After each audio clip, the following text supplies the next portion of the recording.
Ambassador Alan Freeman stood by the large window in his office on the Galactic Council station. The view of space should have been beautiful. Hundreds of ships from dozens of species moved around the massive ring-shaped station. Colorful nebulae shone in the distance. But Alan felt only tiredness. For 20 years he had served as Earth's main diplomat to the Galactic Council.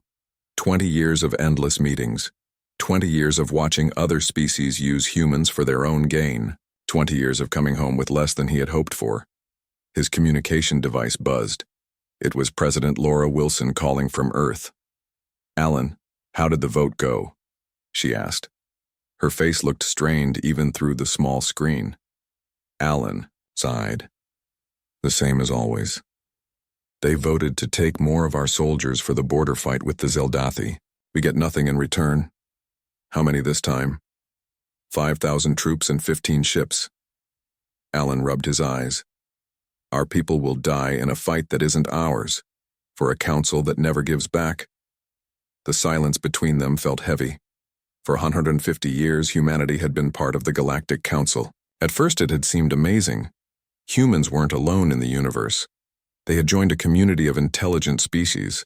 They had access to new technology, new worlds. But over time, the truth became clear. The older council races saw humans as useful tools. Human soldiers were strong, human ships were well built, human minds were creative. But humans never got the best trading deals. Human colonies never got the best protection. Human voices were never truly heard. President Wilson finally spoke. "Alan, I've been talking with the Earth government. We've made a decision." Alan noticed something different in her voice. "What kind of decision?" "We're done. We're walking away." Alan stared at the screen. "Walking away? From the council? Can we even do that?" "Yes. The Phase Shield project is ready. Dr. Eleanor Dawson says we can activate it within 6 hours." Alan knew about the Phase Shield. It was Earth's secret project, a way to hide the entire Sol system from the rest of the galaxy. No one could come in. No signals could go out. Earth would simply disappear. "Laura, this will change everything. Everything needs to change, Alan. We've given enough. Tell them our decision at today's meeting. Then come home. All our people off-world have 24 hours to return before we activate the shield." The call ended. Alan stood frozen, thinking about what would happen next. Part of him felt scared. Another part felt free. 4 hours later, Alan walked into the great chamber of the Galactic Council. The room was huge with seats for representatives of over 200 species. The walls curved up to a high dome that showed the stars beyond. Alan's footsteps echoed as he walked to the center speaking area. The main council members sat at the front. There was Zrixtal, the insect-like chairperson with compound eyes that seemed to look everywhere at once. Next to Zrixtal was Braxos, the large reptilian security director. Several other important council members watched Alan with interest. "Ambassador Freeman," Zrixtal said, her voice clicking between words. "We did not expect you to call a special meeting. The vote about your troop commitment was finished this morning." "I'm not here about the vote," Alan said. His voice came out stronger than he expected. "I'm here to deliver a message from Earth." He took a breath. The words he was about to say would change human history. As of this moment, Earth and all human colonies are withdrawing from the Galactic Council. We will no longer participate in council politics. We will no longer provide troops for your conflicts. We will no longer trade on unfair terms. The chamber erupted in noise. Some representatives stood up shouting. Others turned to their neighbors talking quickly.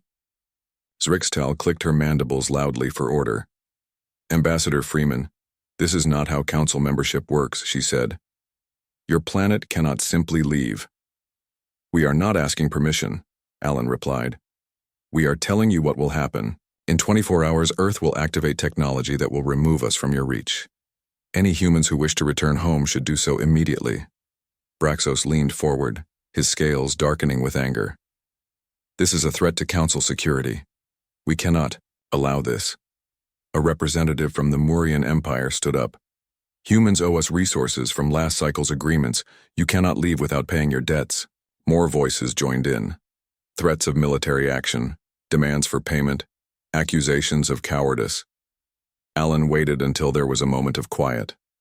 For 150 years, we have given you our strength, our creativity, our lives, and you have given us empty promises. No more. We are done. He turned and began walking toward the exit. Behind him, the shouting grew louder. "Stop him!" someone called. "This is against council law." Alan kept walking. Security officers moved toward him, but not quickly.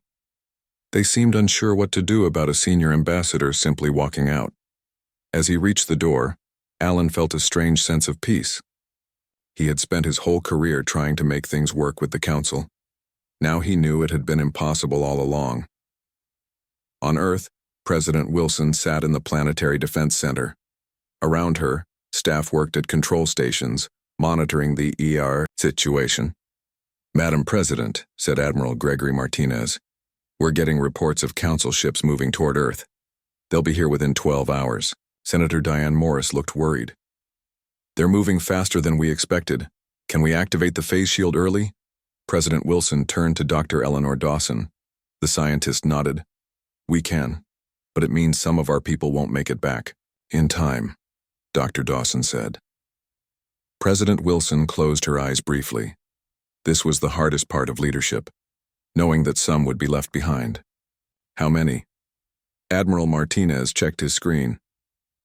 "About 200 people, mostly on distant stations. We've sent urgent recall messages, but not everyone will make it back in time." "We need to protect the majority," President Wilson said. "Prepare to activate the shield in 6 hours instead of 24. Send our fastest ships to pick up as many people as possible." As the staff rushed to follow her orders, Wilson looked at the large screen showing Earth from space. Beautiful blue and green wrapped in white clouds. For too long that beauty had been used by others. "Dr. Dawson, please explain one more time what will happen when we activate the shield." The scientist stepped forward. "The phase shield creates a bubble around our entire system. It bends light and other energy around us, making us invisible. It also creates a barrier nothing can pass through. We will be completely cut off from the rest of the galaxy." "And they can't break through it?" "Not with any technology we know of." President Wilson nodded. "Then in 6 hours, humanity starts a new chapter on our own terms." Alan rushed through the spaceport, pushing past crowds of confused aliens. All around him, humans were doing the same, dropping everything to get to ships heading back to Earth. His communication device kept buzzing with messages from council members, threats, bribes, pleas. He ignored them all. As he boarded the last diplomatic ship, Alan looked back at the council station. For all its beauty and impressive technology, it had never felt like a place where humans belonged. "Ambassador, we need to leave now," the pilot called. Alan stepped inside, and the door closed behind him. As the ship pulled away, he watched the station grow smaller. Humanity was walking away from galactic politics, and the universe was about to freak out. 6 months passed since Earth disappeared behind its phase shield. The universe had indeed freaked out, just as Alan Freeman had predicted. Zrixtal sat in her private chamber on the Galactic Council station. Reports from across council space filled her screens. None of them were good. "Enter," she clicked as someone knocked on her door. Braxos, the security director, walked in. His normally bright scales had dulled, showing his stress. "Chairperson, the Trilaxian Empire has taken 3 more border worlds," he said. "Without human peacekeepers in that sector, there's no one to stop them." Zrixtal's antennae drooped. "What about the emergency force we sent?" "Destroyed. The Trilaxians have been studying human battle tactics. Our forces weren't prepared. This was just one of many problems facing the Council since Earth's departure. The galactic economy had fallen by nearly 30%. Trade routes once protected by human ships were now dangerous. Technologies that required human creativity had stopped advancing." "And what news from Proxima Outpost?" Zrixtal asked. Proxima Centauri was the only human station still operating outside the phase shield. It had become the most important diplomatic Location in the galaxy. The same message as always, Braxos replied. We are not interested in returning at this time. They refuse all meetings except once per week. Zrixtal clicked her mandibles in frustration. We need the humans back. The council is falling apart without them. Jack Hoffman watched another group of alien diplomats leave Proxima Outpost. They had come with gifts, promises, and pleas for Earth to return to the council. Like all the others before them, they left disappointed. As Earth's only remaining diplomat in open space, Jack had a simple job: listen to the aliens, then tell them no. His assistant, Carla Ruiz, entered his office. Sir, there's a human trader asking to see you. Says his name is Keith Alvarez. Jack looked up in surprise. A human? From outside the shield? Keith Alvarez was a thin man with tired eyes. His clothes were worn but clean. He sat across from Jack with nervous energy. I was on a trading run to the Murian worlds when the shield went up, Keith explained. Me and about 200 others didn't make it back in time. What have you been doing these past 6 months? Jack asked. Surviving, Keith said simply. At first, aliens treated us like criminals. They thought we knew Earth was leaving and didn't tell them. Some of us were arrested, a few were killed. Jack winced. President Wilson had known some people would be left behind, but hearing about their struggles made it real. But then things changed, Keith continued. Suddenly everyone wanted to talk to us, learn from us.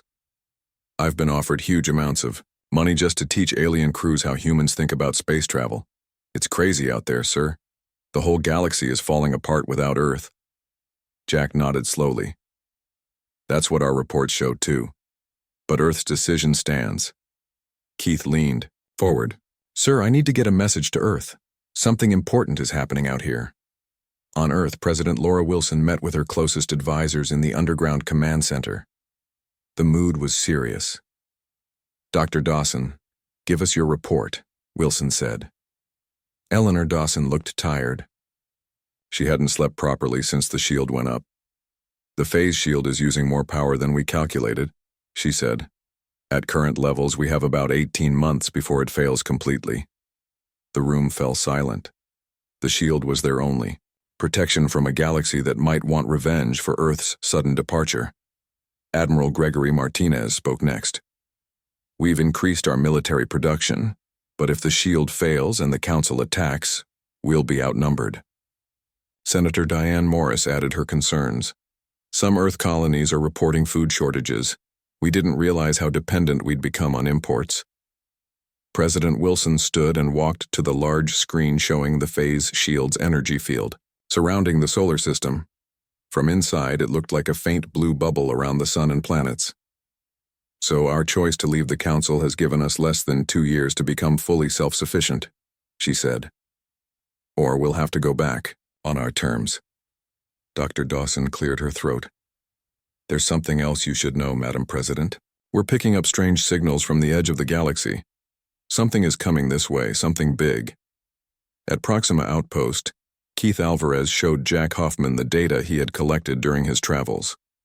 I trade with the outer systems, Keith explained. Places the council barely visits. 3 months ago, a whole colony world went silent. Then another. Jack studied the star map. Could be anything. Pirates, natural disasters. That's what I thought too, Keith said, until I got this. He showed Jack a recording. The quality was poor, but it showed massive ships unlike any known design. They moved with strange, jerking motions as they approached a planet. Then the recording ended. What happened next? Jack asked. No one knows. No communication from that world since this was recorded. Jack felt a chill. Have you shown this to the council? They don't listen to human traders, Keith said. But there's more. The oldest alien races, the ones that never talk to humans, they're getting ready for something. Moving ships, stockpiling weapons. Jack made a decision. I need to send this to Earth. This changes things. On the Galactic Council Station, an emergency meeting was called. For the first time since Earth's departure, all member species attended. Zrixtal addressed the crowded chamber. We have confirmed reports of unknown vessels at the edge of Council space. 3 outer colonies have been destroyed. The room filled with worried voices. What do we know about these vessels? Asked the Murian representative. Very little, Braxos admitted. But the attack pattern matches ancient records from the early days of the Council. Records of the Void Heralds. The name caused immediate silence. Even species that had joined the Council recently knew the stories of the Void Heralds, creatures that came from between galaxies, destroying everything in their path. The records say they come every 50,000 years, Zrixtal said. The last cycle, the Council barely survived. What are our defensive options? Someone asked. Braxos looked uncomfortable. Our military forces are stretched thin since Earth's departure. We've become too dependent on human soldiers and ships. Then we must convince the humans to return, declared the Zeldathi representative. Offer them anything. Zrixtal's compound. Eyes scanned the room. We have offered everything. They still refuse. Then we break through their shield, the Trilaxian ambassador said. Force them to help. Before anyone could respond, the chamber doors opened. Jack Hoffman walked in, surprising everyone. No human had entered the council chamber since Alan Freeman walked out 6 months earlier. Ambassador Hoffman, Zrixtal said. This is unexpected. I bring a message from Earth, Jack announced. The room went completely silent. We know about the Void Heralds. We've been tracking them too. How? Braxos demanded. Your shield blocks all signals. Not all, Jack replied. And we have our ways. Will Earth return to help fight this threat? Zrixtal asked hopefully. Jack looked around the chamber, meeting the eyes and eye stalks and sensory organs of dozens of alien species. President Wilson has authorized me to say this. Earth will consider limited cooperation against the Void Heralds. But we will not return to politics as usual. If you want our help, you will need to accept our terms. The council chamber erupted once more, but this time with a new emotion. Hope mixed with worry. The humans might return, but everything would be different. And behind it all, at the edge of known space, the Void Heralds were coming closer. 3 weeks after Jack Hoffman delivered Earth's message to the Council, a small fleet of alien ships arrived at Proxima Outpost. The Galactic Council had sent their most important representatives to hear Earth's terms. Inside the station's main conference room, Ambassador Richard Carter, who had replaced Jack, prepared to meet with them. Richard was younger than Jack, but President Wilson had chosen him for his direct approach. They're ready, sir, Carla Ruiz told him. Richard nodded and straightened his uniform. Let them in. The alien delegation entered. Zrixtal led the group, followed by Braxos and representatives from 5 major council species. They sat across from Richard at the large table. Ambassador Carter, Zrixtal began. We appreciate Earth's willingness to discuss cooperation against the Void Heralds. Richard didn't smile. To be clear, we're not rejoining the Council. We're discussing a limited alliance against a common threat. Of course, Zrixtal said, her mandibles clicking softly. May we know your terms? Richard placed a data pad on the table. First, Earth will maintain its independence from Council politics. Second, we will provide military support against the Void Heralds only, not for any other conflicts. Third, any technology we share will remain under human control. Braxos made a rumbling sound deep in his throat. These terms are one-sided. What does Earth want in return? Your complete records on the Void Heralds, Richard replied. Everything from the last time they attacked, and guarantees that Council forces will not attempt to breach our phase shield. The representatives looked at each other. Finally, Zrixtal spoke. We will need to discuss this with the full Council. You have 1 week, Richard said. Our scientists believe the Void Heralds will reach populated space within 3 months. On Earth, General Susan Blake watched as soldiers trained with new weapon systems. The military base hummed with activity as people prepared for possible battle. General, the President is on the line, her assistant said. Susan went to her office and activated the secure communication. President Wilson appeared on screen. "General Blake, what's your assessment of our readiness?" Wilson asked. "We've made good progress," Susan replied. "The new ion cannons are almost ready for deployment, but we're still at a disadvantage if we face both the Void Heralds and angry Council forces." Wilson nodded. "Ambassador Carter is negotiating with the Council now. If things go well, we'll only have one enemy to fight." Susan's screen split to show Dr. Kyle Reynolds joining the call. Kyle was a young scientist who had been studying the Void Herald signals. "Dr. Reynolds, what's your latest analysis?" Wilson, asked Kyle, looked nervous. "Madam President, I've been combining our data with what Keith Alvarez brought back. The Void Heralds aren't just random invaders. They're following a pattern, targeting specific systems first." "What kind of pattern?" Susan asked. "Systems with certain types of energy signatures," Kyle explained. "The same energy our phase shield produces." The three were silent for a moment, as they considered the implications. "Are you saying the phase shield might attract them?" Wilson finally asked. "I think they were already coming," Kyle said. "But yes, we might be making ourselves a primary target." In deep space at the edge of Council territory, a small Tralaxian battle group moved silently toward a human outpost. Since Earth's withdrawal, the Tralaxian Empire had grown bold, taking systems that were once protected by human forces. Grand Admiral Voshnar watched from his command ship. The humans at this outpost had refused to leave, claiming it was outside Council space and therefore not subject to Council politics. "Weapons ready, Admiral," his second-in-command reported. "Fire when in range," Voshnar ordered. "Leave no survivors." The Tralaxian ships closed in. Just as they prepared to fire, their sensors detected something new, massive objects dropping out of faster-than-light travel behind them. "Admiral, unknown vessels approaching," the sensor officer called out. Voshnar turned to the display. What he saw made his blood run cold. 3 enormous ships, each larger than the entire Tralaxian fleet combined, were moving toward them. They moved with strange, jerking motions as if they didn't quite belong in normal space. "The Void Heralds," he whispered. "Orders, Admiral?" his second asked, voice shaking. Before Voshnar could answer, energy beams lashed out from the massive ships. 2 Tralaxian vessels disappeared instantly. The command ship's alarms blared as systems failed. "Get a message to the Council," Voshnar ordered, and, "to the human outpost. Warn them." It was the last order he would ever give. On Proxima Outpost, Richard Carter was awakened by urgent alarms. He rushed to the command center where Carla Ruiz was already reviewing incoming data. "What's happening?" he asked. "We just received an emergency signal from a Tralaxian fleet near our research outpost in the Vega sector," she explained. Then nothing. The outpost is also not responding. Richard felt his stomach tighten. "Show me the last transmission." The screen displayed a panicked Tralaxian face, Admiral Voshnar, known for his anti-human policies. His message was brief. "Void Heralds attacking, warn Earth." "How far is Vega from here?" Richard asked. 3 days at maximum speed, Carla replied. Richard made a quick decision.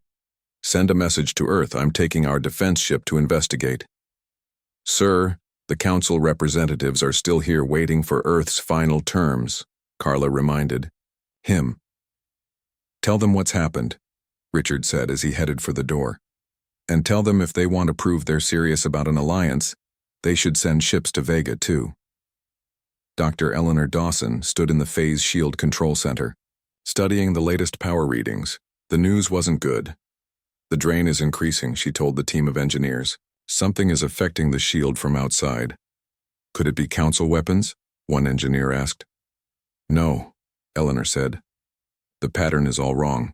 It's more like something is tasting the shield, looking for weak points."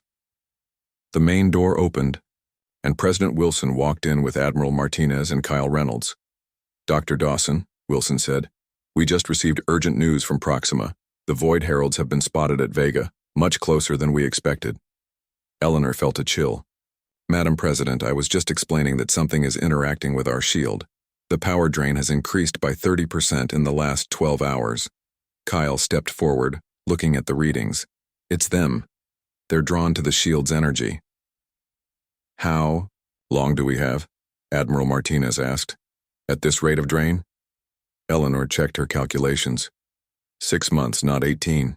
President Wilson looked at the large display showing the shield surrounding Earth's solar system. The blue energy field that had represented safety now seemed like a beacon, drawing danger. We need to make a decision, she said. Keep the shield up and hope we can defeat the Void Heralds when they arrive, or lower it now and join forces with the Council. There's a third option, Kyle suggested. Everyone turned to him. We modify the shield. Instead of hiding us completely, we turn it into a weapon. Is that possible? Wilson asked Eleanor. The scientist thought for a moment. Theoretically, yes. We could reverse the energy flow, create a pulse that would disrupt anything approaching, but it would mean exposing our location to the galaxy. And revealing that we've had this technology all along, Admiral Martinez added. The Council might see that as a threat. President Wilson walked to the window, looking out at Earth below. The blue planet seemed peaceful, unaware of the danger approaching from deep space. Begin the modifications, she ordered, and send a message to Ambassador Carter. Tell him to inform the Council that Earth is ready to rejoin the fight, but on our terms. In the darkness between stars, the Void Heralds continued their approach, drawn to the energy of humanity's greatest defense like moths to a flame. Richard Carter's ship dropped out of faster-than-light travel near the Vega sector. 3 Council vessels had joined him, 1 Zeldathi cruiser and 2 smaller ships from minor species. It wasn't much help, but Richard appreciated the gesture. Scan the area, he ordered his crew. Look for any signs of the research outpost or the Trilaxian fleet. The sensor officer worked quickly. Sir, I'm detecting debris. A lot of it, consistent with Trilaxian ship designs. And there's something else. On the main screen, a field of broken ship parts spread across space. In the center floated a large piece of hull with Trilaxian markings. What about our research outpost? Richard asked. No sign of it, sir, just empty space where it should be. Richard felt cold. An entire outpost, gone without a trace. 43 humans and their alien colleagues vanished. Sir, the communication officer called. The Zeldathi captain is requesting to speak with you. The screen changed to show Captain Drell, a tall Zeldathi with gray skin and 4 eyes.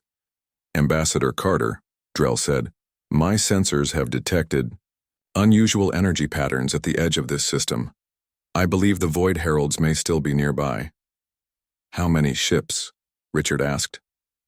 3 large vessels moving toward the Centauri sector. Richard's heart raced. Centauri sector meant Proxima, their last outpost and only link to the Council. We need to warn them, he said. Can your ship transmit a faster-than-light message? From here?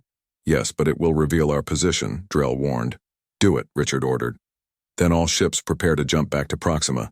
We need to get there before they do. On Earth, the Phase Shield Control Center buzzed with activity. Dr. Eleanor Dawson hadn't slept in days as she worked with her team to modify the shield. Power flow is reversed, a technician reported.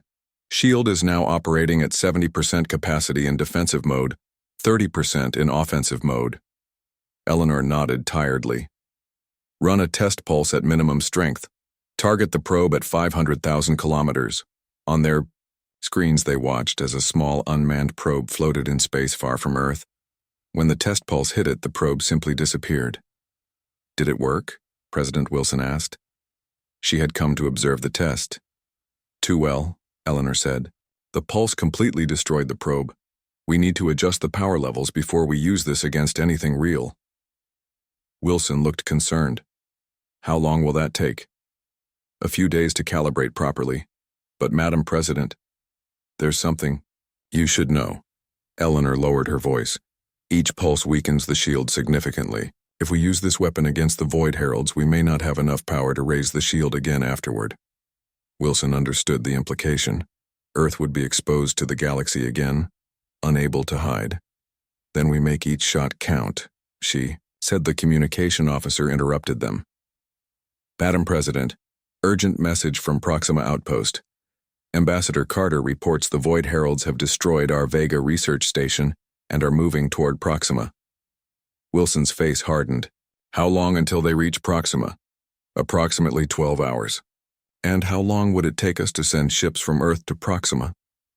Admiral Martinez, who had been quietly listening, answered, At least 16 hours, even for our fastest vessels. Wilson made a quick decision. Dr. Dawson, can we create a shield pulse that would reach Proxima? Eleanor looked surprised. Theoretically, yes, but at that distance we'd lose at least 60% of our remaining shield power, and we haven't tested it at that range. It may be our only option, Wilson said. Begin preparations. Michelle Parker had never expected to become a diplomat. Before Earth's withdrawal from the Council, she had been a cultural specialist, studying alien civilizations. Now, as Wilson's special envoy, she found herself leading the most important negotiation in human history. The Council representatives had gathered in the emergency bunker beneath New York City. It was the first time aliens had set foot on Earth. In 6 months, Zerixtal and 5 other high-ranking Council members sat across from Michelle and her team. They looked uncomfortable in Earth's gravity and atmosphere, despite adjustments made for their comfort. We appreciate your invitation to Earth, Zerixtal said, but we do not understand why you've brought us to this underground facility. Michelle looked at her tablet, checking the latest updates from Proxima. The Void Heralds will reach Proxima Outpost in approximately 5 hours. Ambassador Carter and several Council ships are attempting to evacuate personnel, but they may not succeed. The aliens shifted nervously. We're going to attempt something that's never been done before, Michelle continued. A long-range shield pulse that might destroy or disable the Void Herald ships. But we wanted you here for 2 reasons. First, to witness what humanity can do. And second, to finalize our alliance terms before we expose ourselves. Braxos leaned forward. You're using your shield as a weapon? This technology was not disclosed to the Council. Michelle smiled. That was the point of the shield, to keep our secrets, but now we're willing to share this technology with our allies, if we can agree on what alliance means. She placed a document on the table. This is our final proposal. Earth will provide shield technology to all Council worlds. We will join the fight against the Void Heralds with our full military force. In return, the Council will be restructured. No more political games. No more using smaller species for the benefit of the powerful. Equal representation for all. Zrixtal's compound eyes seemed to narrow. What you're asking for would completely change the Council's foundation. Yes, Michelle agreed. That's exactly what we're asking for. The alien representatives began talking among themselves in various languages. Michelle let them discuss. Her tablet beeped with a message from President Wilson. Shield pulse ready in 30 minutes. Get their answer. Michelle cleared her throat. I don't mean to rush you, but we're running out of time. In less than 30 minutes, Earth will fire its shield weapon at the Void Heralds near Proxima. When we do, we'll be visible to the galaxy, again. Vulnerable. We need to know if we face this threat with allies or alone. In space near Proxima Outpost, Richard Carter's ship raced ahead of the Council vessels. They had exited faster than light travel on the far side of Proxima's star, hoping to approach the station undetected. Status of the evacuation? Richard asked his communication officer. Outpost reports 80% of personnel have boarded escape vessels. They need another 20 minutes to complete evacuation. Void Herald positions? The sensor officer looked grim. 3 large vessels approaching from the opposite side of the system. They'll reach the outpost in approximately 15 minutes. Richard made his decision. We need to buy them time. Prepare all weapons. Signal the Council ships to follow our lead. His tactical officer looked alarmed. Sir, our scans indicate each Herald vessel is larger than all our ships combined. Their weapons are beyond anything we've seen. I'm aware, Richard said calmly. But we don't need to win. We just need to distract them long enough for the evacuation to complete. As his ship moved toward the outpost, the Council vessels formed up alongside. Captain Drell's voice came over the communication system. Ambassador Carter, the Zeldathi ship will take point position. Our shields are strongest. Richard was surprised. Thank you, Captain. We may have had our differences, Drell replied, but today we fight together. As the small fleet approached Proxima Outpost, they could see the massive Void Herald ships in the distance. Black angular vessels that seemed to absorb light rather than reflect it. They moved with their strange, jerking motion that made them hard to track. "All ships prepare to engage," Richard ordered. Just as they were about to fire their first shots, a brilliant blue light filled space behind them. It rushed past their ships like a wave, heading straight for the Void Heralds. "What is that?" someone gasped. Richard smiled. "That, my friends, is Earth saying hello." The blue wave from Earth struck the first Void Herald ship with incredible force. For a moment, nothing seemed to happen. Then, like a bubble popping, the massive vessel shattered into thousands of pieces. The energy continued forward, weaker, but still powerful, hitting the second ship. This one didn't shatter, but its strange movement stopped as systems failed throughout the vessel. The third Herald ship, farthest from the blast, managed to turn away. Damaged but still functional, it retreated, jumping to faster-than-light travel. On Richard Carter's ship, the crew watched in stunned silence. "What just happened?" his tactical officer whispered. "Earth happened," Richard replied, a smile spreading across his face. "Get me a status report on Proxima Outpost." The communication officer worked quickly. "Sir, evacuation is complete. All personnel are safely aboard transport vessels." "And the Herald ships?" "One destroyed completely. One disabled. One escaped with damage." Richard nodded.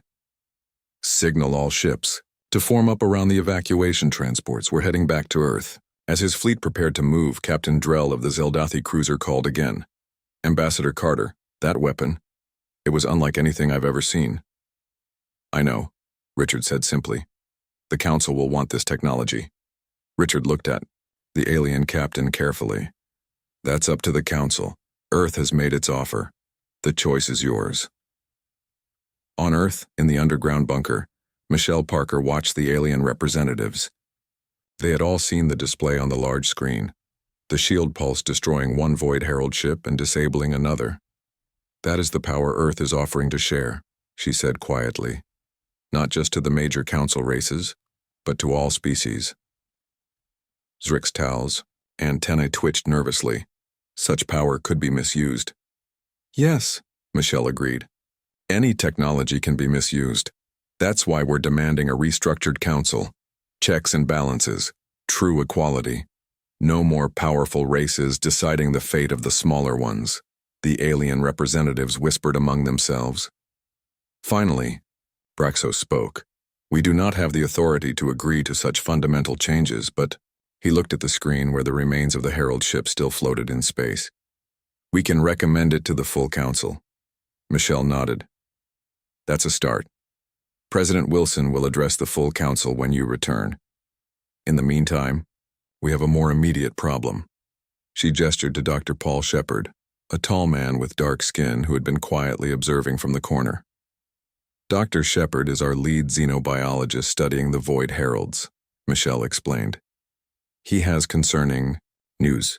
Paul stepped forward, activating a holographic display showing unusual energy patterns. "The Herald ship that escaped is giving off these signals," he explained in simple terms. "Our analysis suggests it's calling for reinforcements. Many more ships." The aliens shifted uncomfortably. "How many more?" Zrixtal asked. "Hundreds," Paul replied. "Maybe thousands. And our shield weapon, powerful as it is, burned out most of Earth's defensive capabilities. We won't be able to fire many more shots like that." Michelle leaned forward. "This is why we need to work together. Earth has the technology but not the resources to build enough weapons. The Council has the resources but not the technology." Braxos looked thoughtful. "If what you say is true, we have little choice but to cooperate." "That's the first step toward a true alliance," Michelle said with a small smile. 3 months later, Admiral Natalie Evans stood on the bridge of the Earth defense ship Liberty. Around her, a mixed fleet of human and alien vessels moved into formation. Each ship had been equipped with a smaller version of Earth's shield weapon. "Status report," Natalie ordered. Her second-in-command, Commander Luis Ortiz, checked his console. "All Earth ships report ready, Admiral. Council vessels are at 90% readiness. Natalie nodded. She had expected that. The new technology was difficult to install on alien ships not designed for it. Signal from Coalition Command, Luis reported. Commander Kavraz wishes to speak with you. The main screen changed to show Kavraz, an avian alien with bright feathers and sharp eyes. As the leader of the Joint Defense Forces, he was technically Natalie's superior. In practice, they worked as equals. Admiral Evans, Kavraz greeted her, his beak clicking slightly as he spoke. Void Herald forces will arrive in approximately 1 hour. Are your ships prepared? Yes, Commander. All Earth ships are ready to deploy shield pulses on your command. Kavraz nodded. I have studied the battle patterns you suggested. Most unusual, but I see their logic. We will proceed as planned. The screen returned to showing the fleet. Natalie felt a sense of pride, mixed with worry. 3 months ago, humans had been hiding behind their shield. Now they stood at the front of the largest combined fleet in galactic history. Message from Earth, Admiral, Luis said. Dr. Frost reports the Nova Shield is ready for deployment if needed. The Nova Shield was Earth's newest creation, a massive protective field that could cover an entire planet, designed by Dr. Andrew Frost and his team. Today would be its first real test. Tell Dr. Frost we hope we won't need it, Natalie replied, but to stand by just in case. In the rebuilt Galactic Council chamber, President Laura Wilson stood before representatives of over 200 species. The room had been redesigned, with all seats now arranged in equal circles rather than the old hierarchical pattern. The combined fleet is in position, she told them, but this battle is just the beginning. The Void Heralds will keep coming. She moved to a large holographic display showing the galaxy. Small red dots indicated known Herald sightings. They're targeting populated systems first, trying to eliminate resistance before they move deeper into the galaxy. Our analysis suggests their ultimate goal is to harvest all energy in our galaxy, including life energy. Zrixtal, who now served as one of 5 rotating council chairs rather than the sole leader, spoke up. What is your proposed solution, President? Wilson? Laura touched the display, highlighting several key locations. We build Nova Shield generators at these strategic points, create safe zones where civilians can shelter. Then we take the fight to the Heralds. With respect, a representative from a minor species said, Earth walked away from galactic politics. Why should we trust you to lead this fight? Laura smiled slightly. We're not asking to lead. We're asking to work together, as equals. Earth, left because the old council wasn't working. Now we have a chance to build something better. She looked around the chamber, meeting eyes and other sensory organs of dozens of different species. Humanity walked away because we needed to. The universe freaked out because you needed us. Now we all need each other. The chamber was silent for a moment. Then, one by one, representatives began to stand in the traditional council gesture of agreement. On the very edge of council space, a small human research vessel monitored the void between galaxies. The 3-person crew had the lonely job of watching for new Herald ships. Anything on sensors, Frank? Asked Captain Lisa Ward. Frank Olson checked his instruments. Same signals as yesterday. They're still coming. The 3rd crew member, Dr. Samantha Lee, looked up from her work. But something's different. The pattern has changed. Lisa moved to look at Samantha's screen. What do you mean? They're slowing down, Samantha explained. Almost like they're hesitating. Frank looked confused. Why would they hesitate? They've been attacking non-stop for months. Maybe, Lisa said thoughtfully. They've realized this galaxy isn't the easy target they expected. She looked out the view screen at the darkness between stars. Somewhere out there, the Void Heralds were coming, but for the first time they seemed uncertain. Send a message to Earth, Lisa ordered. Tell them the Heralds are changing their approach, and tell them... She smiled. Tell them humanity was right to walk away. Because now we're all walking, forward together. In the vast chamber of space, countless stars continued their ancient dance. Around many of those stars, species that had once been rivals now worked together, building defenses, preparing for battles to come. It wasn't peace, not yet, but it was the beginning of something new, all because humanity had the courage to walk away.